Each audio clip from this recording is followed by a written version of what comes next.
His life journey has taken him from the roots of Jamaica's music revolution to the global stage, preserving and celebrating a legacy that has lasted over 7 decades.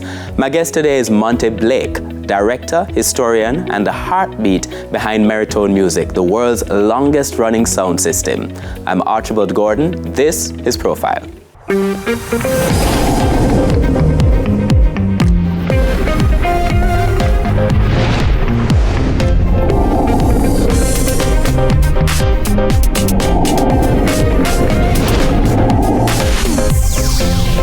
Monte Blake, welcome to Profile.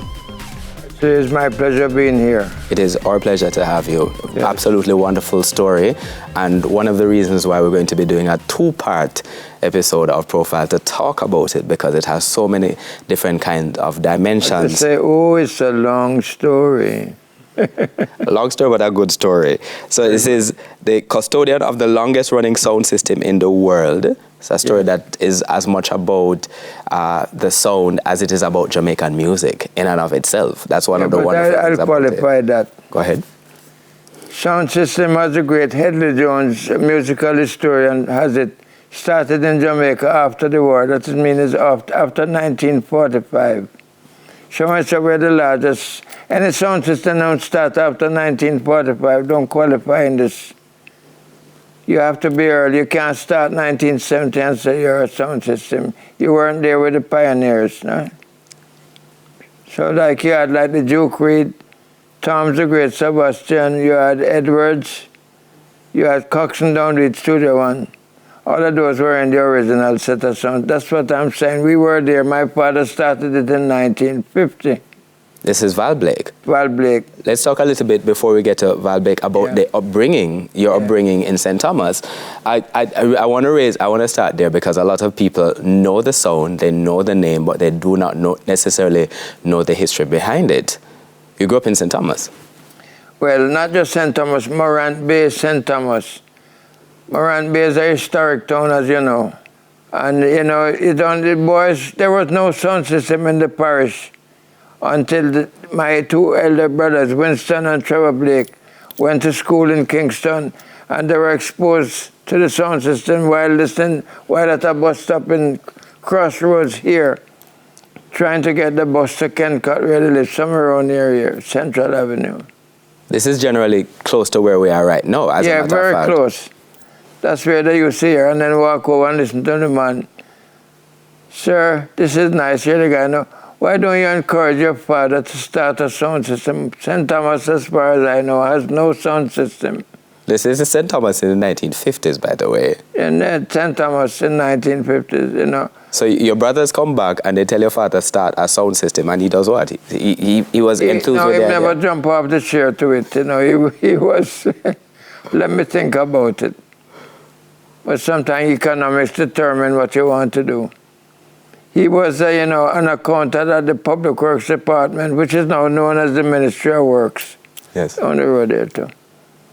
And he had 2 boys going to school boarding, have to provide lunch money, bus fare, so he thought about it and he told them he would try it. And that's how Merritone had its genesis.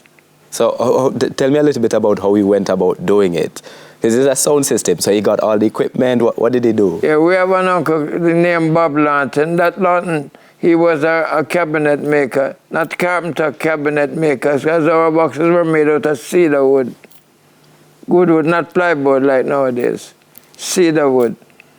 And Bob made the boxes, and then we started with a little 20-watt battery electric amplifier, meaning it could work on battery, on electric. And in those days, not everywhere had electricity. So he used to put 2 boxes on the car and the little battery them and head out to the country places. Those days, mostly in the sugar belt, meaning anywhere you had sugar estate, you had a lot of people there that work. Duck and Field, Surge Island Estate, you know, all of those places, they were the place where we played. Bath up in St. Thomas was another place. How were you making money from it? We're still not making any now. You know, a lot of people think differently, but you know, those days, you know, because we are, you know, people say, Mr. Blake, That time was 3 shillings to come. Me only have a shilling and you let them in and things like that. But you know, it was people come regular believe that they have a right to come in free. It's a mentality. But, you know, it was a rough road in the beginning, you know. Because we never have trucks and all of that. We had to hire transportation to take us to the venue. And sometimes the truck man will go home and sleep. And sometimes him oversleep and the wife wake him up. When him come, mosquito killing you and you waiting on the truck to come. Was rough.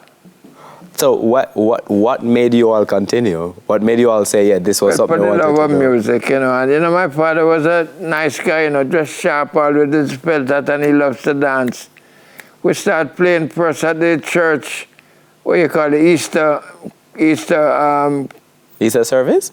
No, not service. They used to have like a Easter fete and thing at the Anglican church, and that was a regular thing. No, I've heard you say this before in previous interviews, and that's interesting to me. Playing at because when you think of a sound system, especially nowadays, you don't necessarily think of it as something that plays at the church. No, that is quite true. They don't correlate. But for example, one church here, the Methodist Church in Monte, we played at the opening. That means these boxes weren't big and written up in the square, and we just play background music until they have the official opening. So we were there. My dad was like that, but he never believed in anything. Our motto was loud enough to create a vibe, and not too loud so you can have a conversation. Let's talk a little bit about the music behind that, because you say your brothers went to Kingston, they came back, they gave him this idea, you're setting up this music. My brother Winston was big, used to have a thing called Teenage Dance Party that your competitor used to have, JVC. And he was what you call a king. Over the year, they pick who is the king, and you have to keep able to dance and be amiable. And he was that, so that helped Merritone a lot. Hence Merritone people can dance. It's a prerequisition. You can step, and who can step the best get popular, the girl and want to dance with that guy. That's how it go. So you're learning about the music, going around St. Thomas, getting more and more people, building a business and also sort of a vibe as you go along. Yeah. And then over time deciding that you wanted to expand beyond St. Thomas. I want to talk a little bit about that, but we have to take our first break. On Profile, my guest is Monte Blake. He's director, a historian, and the heartbeat behind Merritone music. Back with you after these messages.